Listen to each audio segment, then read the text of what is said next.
Coming up on the FSR Sarc Fighter podcast, all the latest sarcoidosis news and some thoughts from New Zealand. This is the Sarc Fighter podcast, living with sarcoidosis and other rare diseases. Here's your host, John Carlin.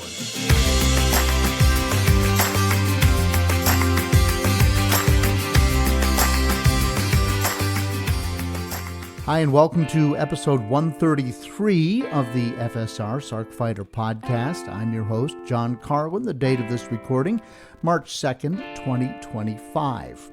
Spring is finally beginning to make itself apparent here in the mountains in the western part of the state of Virginia.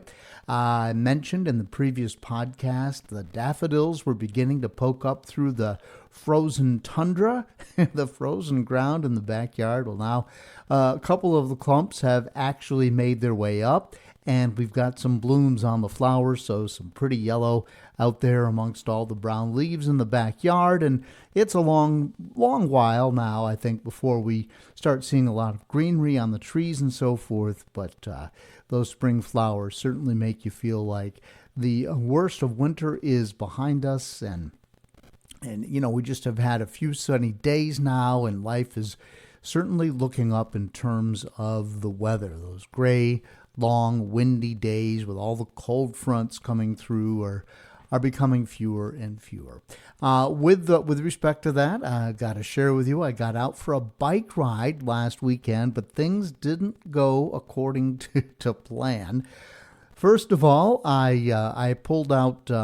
I have a gravel bike, which is a bike that kind of looks like a regular road bike, but it's got big fat tires on it. So you can ride it on fire roads and gravel roads and back roads and that kind of thing. It's not really a mountain bike, but it'll take a lot more abuse than a very light road bike. And this isn't going to mean a lot to a lot of you, but road bikes are super light, and everything about them is finery, and the wheels are very narrow, and the rims are kind of fragile, relatively speaking. And so I thought, well, I'll take the gravel bike out because there's still a lot of trash on the roads from, you know, the sand over the winter and potholes and that kind of stuff. And I got about a third of a mile from the house, and lo and behold, I get a flat tire. And so it's just far enough away that it's actually just close enough that I'm not going to call my wife to come get me. Normally, I keep underneath the seat. I keep there's a little pack there, and I keep everything in it I need to change a flat tire. But of course, I hadn't really looked at the bike since the end of last riding season. And of course, the one thing that I needed to blow the tire up was no longer in the pack. It undoubtedly is on the workbench. I don't know. So anyway, a third of a mile from home. It's downhill all the way there, which means it's uphill all the way back. I can hear the violins playing now. How sorry you feel for me, but I basically turned around, pushed the bike home, and pumped the tires up on a spare bike, and got out on the road. Which the ride still was not everything one would want it to be. There's a section of the Blue Ridge Parkway which is just beautiful. It's always voted among the top 10 driving places in the United States, and always up there on the list of places people want to ride their bicycle. And I'm very fortunate that there's a section that actually comes right up behind my neighborhood. So what I do is I have a series of back roads that leads me up to the parkway, and then I essentially ride the parkway back to my house. And this is kind of a cool time of year because the parkway is often closed because of winter weather. All it takes is just a half inch of snow and they'll close the parkway because it's not a priority. It's not a road that people need to get anywhere. It's basically just for its scenic beauty. So when things go south, they tend to close it. And when that happens, then all the people in the neighborhoods that back up to the parkway say, look, the road is closed, but we can go up there, we can walk the dog. You know, a lot of us ride our bikes. And It's probably a gray area if you ask the Park Service directly, but everybody does it and always has. And that's the case right now. It's closed. So they actually close gates and vehicles can't get access to it, but there are paths that access it, and you can just walk your bike through the path or your dog or whatever it is, and you're on the parkway. And a lot of times, there'll be a tree down here or there, or lots of sticks, things that make it not perfect for scenic travel, put it that way. So I get up to the parkway this past weekend and I find a tree across the road. I stop and I take a picture. I'm like, well, it's typical parkway in February and March. And I go another couple hundred yards and there's another tree down. I'm like, huh. And then another 100 yards, there's another tree. And then another tree. And I'm telling you, I didn't go probably more than 200 or 300 yards on this 5-mile stretch of road without there being a tree across the road. And not just across the road, but all the way across the road with no opportunity to just kind of noodle around it on your bike. These were stop, dismount, and I'll put a picture in the show notes, one that shows there's like 3 or 4 trees that all fell down together, creating almost a barricade across the road. And so you literally had to pick your bike up, put it on your shoulder, carry it over the trees or under the trees or around and under the trees. It was a real maze, and it took me a long, long time to finish this relatively short ride from my house. So, I think this is interesting. As I was getting closer to where I would get off of the parkway, I found 4 people carrying their bikes over the trees, going the other direction. And I said, you need to turn around. You're not going to enjoy this. So the trees are down. And they said, yeah, we're going up to Dawnwood, which is where I had started. And I said, yeah, that's where I just came from.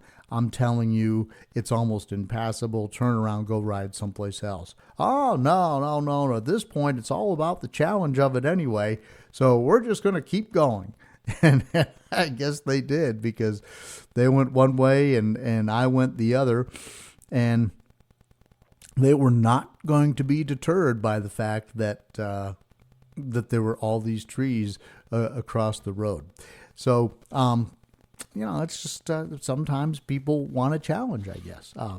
Good for them. Good for them, and good for me, because what would normally be just my normal Sunday afternoon ride now is something that I can talk about, right? So you face adversity and you wind up with a story, and everybody's fine, and I got home in time to take care of all my honeydews before all the kids and grandkids came over for dinner. So nobody hurt by this. All right. And then, speaking of the kids, I was planning to go out yesterday with some warmer weather, and my daughter-in-law emailed that morning and said, oh, it's Luke, my grandson's last basketball game of the year. He's a first grader. It's their final game of the season, and do you want to go? And I'm like, yes. So no bike ride. And I know I did the right thing. It was great. At this age, watching the kids play basketball there's a ball and there's 10 kids circling the ball and somebody's dribbling in place. And then they run up and down the court, and it's all like, the pack goes here, the pack goes there, the pack goes from one end, the pack goes to the other end. And they're playing with a lowered basket, probably at 7 or 8 feet instead of 10 feet. But it's adorable, and Luke was really happy that I was there. And then we went up in the parking lot of the church where his league is held, and his brothers, my grand twins, got their bikes out, and then Luke eventually came up and got his bike out, and we all cheered as they rode their bikes around the parking lot. So it was a nice day out in the sunshine. And I did get in an hour on my Peloton bike in the basement, repeated that again today. So it's not the fresh air that I prefer, but the workout is solid. And I need to start doing some push-aways anyway, because, I've gained 10 pounds over the winter, and I'm not happy about it. I normally would get into sort of a diet and fitness regimen along the time of January New Year's resolutions. I think I shared a couple of podcasts ago, the family was going to Disney in January, and I thought, well, I'm not going to, I'll do it when I get back. Well, I haven't done it. I'm back. I haven't done it. And I'm carrying 10 extra pounds. And so I'm going to have to cut back on the cookies and make sure that I get this fitness thing going with the bicycling and some weightlifting and some other stuff. But anyway, I digress. Things are fine, and if the worst thing I can say is that I had to go to my grandson's basketball game instead of going outside for an early spring bike ride, well, I don't think anybody's going to feel too sorry for me, are they? Yeah. Gotcha. And by the way, I do need to keep training because, again, in the I'm sure you're not feeling too sorry for me category, my wife Mary and I are about 2 months out now from a cycling getaway in Amsterdam and in Belgium, and we're going to see the tulips in Holland, and so that is a full week of bike riding, about 40 miles a day. So I kind of do need to get in shape, right? So I've got that hanging over my head again. Cue the violins. All right, now here again, speaking of fitness and so forth and sarcoidosis, another person has reached out to me with a story of how they were or are a very good athlete, fitter than the average person, and they get hit by sarcoidosis. And this is Sarah from New Zealand, who emailed me to say that she thought her story might be a good one for the podcast. And after reading her email, I immediately agreed. But I'll tell you a little bit about her background. She is a police officer in New Zealand. And from her resume, it's easy to see that she achieves at a very high level in all the areas of policing that we can imagine. I mean, just reading what she talks about, it sounds like watching a network television show. But she has trained and she has excelled in many, many areas as a police officer. She's a sniper, and she's also a specialist in adult sexual assault. And she talked a little bit about her fitness regimen.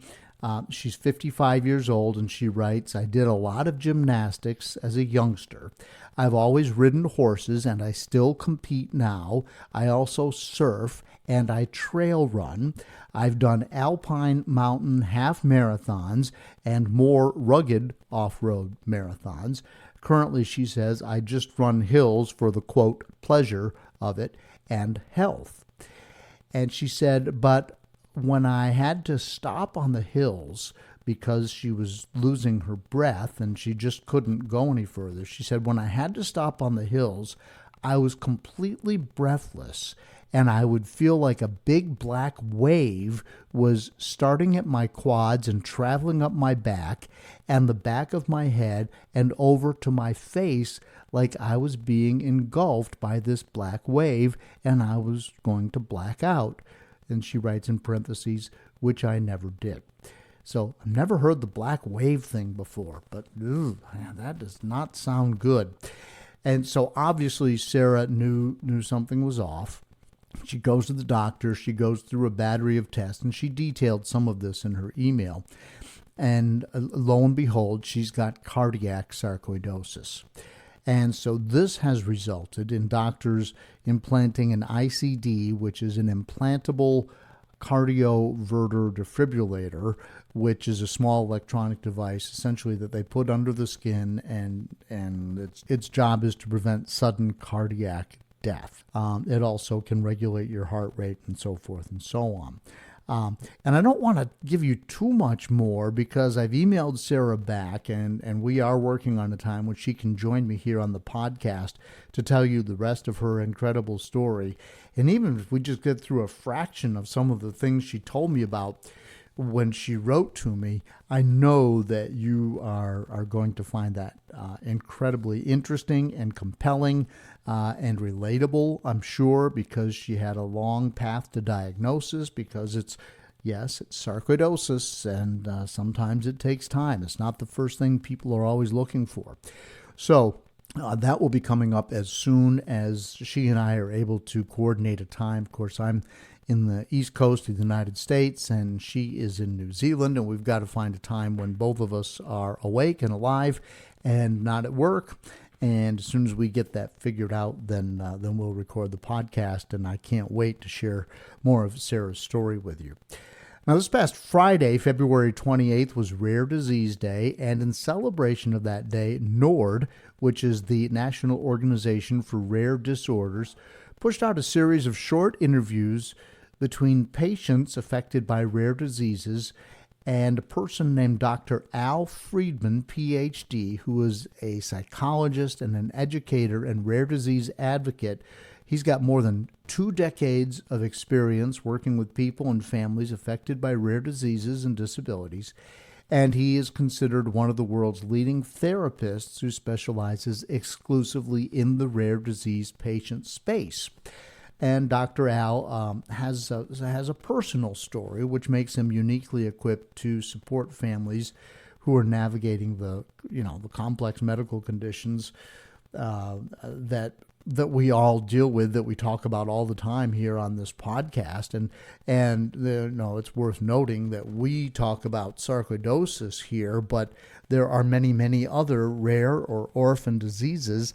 And those folks a lot of times are facing, maybe a different medical situation, but diagnosis has got to be difficult. The results have got to be difficult. The way that whatever the condition is affects their body and their lives and their caregivers is difficult, and it's usually not the first thing that doctors are looking for. And so we all go through these things that, like I've talked about here, mourning the loss of your previous life, mourning the loss of your mobility, your ability to do things, your job. If you're a caregiver, you're seeing this happen in someone you love. So, and that was the case for Dr. Al. His personal journey is he was the father of Jack, who lived with spinal muscular atrophy for 26 years. And so in the blurb that they mention about Dr. Al, they say he draws upon the invaluable lessons that Jack taught him alongside his professional training and early experience as an educator, therefore being able to provide counseling and consultation. So he works with families, advocacy organizations, pharmaceutical companies, healthcare organizations, and schools to create meaningful support systems and impactful change within the rare disease community. So that's a little bit of his blurb, right? And it sounds like it's very, very well earned, and he clearly is very well respected. Well, thankfully, there was a series of videos put together. It was a 5-video series, each of them about 10 minutes, and the second one dealt with sarcoidosis. And Kerry Wong, whom I've met, and who appeared way back in episode 10 of the Sarc Fighter podcast, does an interview with Dr. Al, and she asks him about how he would deal with some of the questions that we all face with sarcoidosis. And she asks for his advice on a number of topics, and it's worth a listen. I listened to a good part of it, and I will put a link in the show notes in order to make it simple for you to find. But again, it's great that with the hundreds of rare diseases that are out there, NORD saw fit to say, you know what, if we've got room for 5, we want sarcoidosis to be one of them. And thanks very much to Kerry, who is a very strong advocate for our disease. She's out there working all the time. She's a columnist on Sarcoidosis News, and she just really puts herself out there, but she also finds the time to help the rest of us as well. So Kerry Wong and Dr. Al, and that will be in the show notes if you're looking to find that video. Again, it runs about 10 minutes, but I think you'll find it inspirational. Also, FSR just announced some grants to 3 new researchers who are working to find ways to combat the disease. And I'm going to give you the cliff notes on this. This was a news release from FSR, and it was released on February 3rd from Chicago. Foundation for Sarcoidosis Research has awarded 3 pilot grants in the amount of $100,000 each to Dr. Satish Sati from the University of Pennsylvania, Dr. Claire Rice from the University of Bristol, and Dr. Sheikh Mohammed Atif from the University of Colorado. And this year's funding represents a 500% increase from the previous year's funding and supports early-stage research projects that show significant potential to drive meaningful progress in sarcoidosis diagnosis, treatment, and patient care. And a little bit about the background, again from the news release. The pilot grant program started in 2018, and it essentially seeks to fund innovative research in both clinical and basic science settings. Applications are rigorously evaluated for their overall strategy, methodology, and potential for impact, with particular emphasis on interdisciplinary approaches and transformative outcomes. In other words, they want it to work, right? And there's a quote here from Mary McGowan. FSR is committed to advancing innovative research that addresses the unique challenges of sarcoidosis, said Mary McGowan, the CEO of FSR. And she continues, this year's pilot grant recipients embody the spirit of discovery and determination that is essential to improving patient outcomes. We are honored to support their work, which has the potential to make a profound impact on the lives of those affected by sarcoidosis. So that's the end of Mary's quote. And I'll just go over these real quickly. Dr. Satish Sati's project is entitled The Role of Type 1 Innate Lymphoid Cells in Sarcoidosis.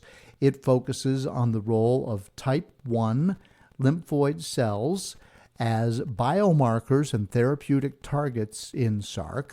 And he uses cutting-edge techniques such as single-cell and spatial transcriptions, and his work could lead to the development of the first reliable blood-based diagnostic test for sarcoidosis. So wouldn't it be easy if they could do a blood test, right? And say, guess what? You've got sarcoidosis. That would be a game changer. An absolute game changer. And I'll scroll down a little bit here. Dr. Claire Rice's project, called Cell-Free DNA as a biomarker for neurosarcoidosis, aims to assess the potential of free cell DNA as a non-invasive biomarker for neurosarc, potentially reducing the need for invasive procedures like brain biopsies and shortening diagnostic delays. And she says, we are delighted to receive this generous award from FSR. This research could contribute to improvements in the diagnostic pathway for people with sarcoidosis affecting the nervous system. We are excited about the potential to avoid invasive procedures such as brain biopsy to reduce diagnostic delays.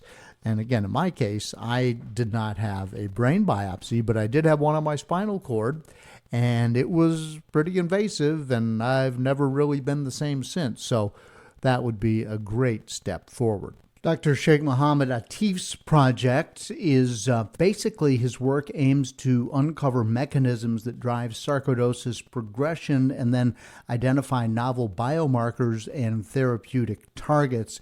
He says, I'm deeply grateful to FSR for this award. The outcome of these studies will provide unparalleled insights into the immunopathogenesis of sarcoidosis, enabling biomarker discovery and therapeutic innovation. Again, so we've got 3 young researchers doing novel and new things, and FSR is giving each of them $100,000 and saying, go forth and do this. And it's bringing the fact that these grants exist allow FSR to move the needle and say, let's figure out where we can put some money. Let's find some people that are making progress, that have new ideas or good ideas, solid ideas that just need the money, and then let's go out and let's fund these folks and let's see what they can come up with as we search for a cure or for effective treatments. And then finally this week, I just want to go back and revisit something that we talk about a lot in the sarcoidosis community, but a recent event in my life has me thinking about this more and more. And I'm not exactly sure how deeply I want to go into this, and I'm ready to go into this at this time. But I want to share that my kid's sister, passed away unexpectedly less than a month ago. And it was not from sarcoidosis, but her name is Jessica. And Jess had never been super healthy. And she suffered from fibromyalgia. She was diabetic. She struggled with her weight, and she was going through a really, really rough patch over the past 10 years or so, dealing with some personal issues as well as her medical issues. She was going through a divorce, living in an apartment by herself, waiting for this divorce to be finalized. She has two daughters who are teenagers, 13 and 16. And they had been and are living with their father. So she was by herself, and she had texted the family that she was in terrible pain and planning to go to the hospital, to the emergency room, which was not that unusual because of the fibromyalgia. She was often in pain. At any rate, that was the last text the family had from her.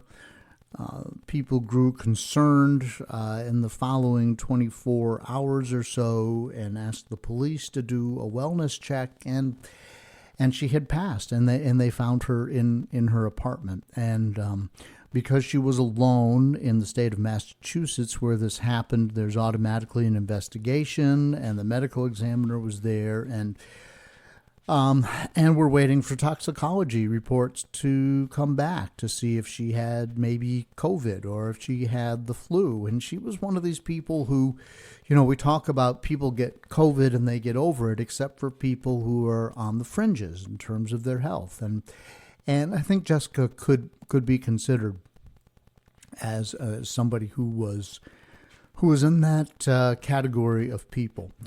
So we don't really know, and we won't know. My parents are elderly. My mom and dad are both 90. And so I traveled to New York, where they live, in central New York in the southern Adirondack Mountains. And I was with them for the better part of a week and talking to, put on my reporter's hat. So I was talking to the medical examiner. I was talking to her lawyer. I talked to her therapist. I talked to the chief investigator. I'm just trying to get to the bottom of it, and there's no evidence of foul play or anything like that. All these things are just triggered automatically when someone is found dead for an unknown reason, alone. So, and we're all still trying to process this, and it has nothing to do with sarcoidosis, but it kind of comes back to this thing that we talk about, stop and smell the roses, and look around you, look what's important to you right now, because when you lose it, whether it's because of something that happens to you or happens to them, or something in life comes along that you're not expecting, and it fundamentally changes everything. Then it's gone, right? So you got to recognize a day when it's a good day, and you got to recognize your family and your loved ones, and you got to look around and literally count your blessings. And that's the only message that I want to carry forward about that at this time. The family is still sort of coalescing, and we'll be doing a celebration of life for my sister when we can get everybody in one place in one time. We're going to give them a couple of months notice so that people can travel and do that kind of stuff. But yeah, just kind of a tough time. And I just and am thinking a lot about Jessica. She was only 49 years old, and I'm thinking a lot about her these days. So, but I'm thinking about that, so I'm talking about it. But also, I wanted to kind of let everybody know that what we talk about with Sarc and with recognizing your blessings and counting your blessings and just understanding, what's going on around you, and not taking it for granted. I just think it's super, super important. All right. Thank you for letting me share that.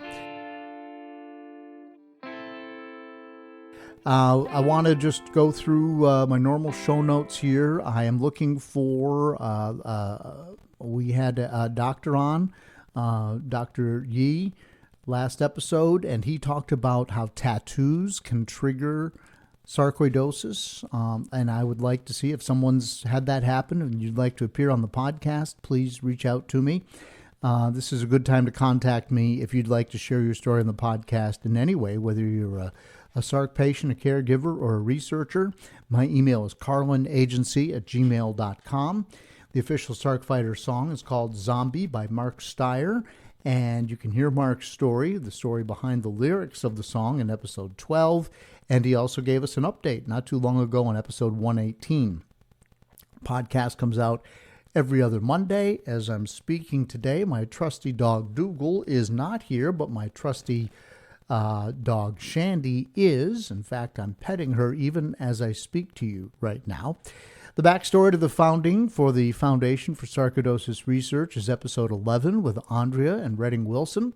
Please follow the Sarc Fighter on social media, Facebook, Instagram, and Peloton. My cycling blog, Carlin the Cyclist, has a section called Cycling with Sarcoidosis. If you're new here and you're just trying to figure out what sarcoidosis is, try listening to episode 2 with Dr. Simon Hart, and my story is episode 1. Again, send me an email if you'd like to contact me at carlinagency@gmail.com.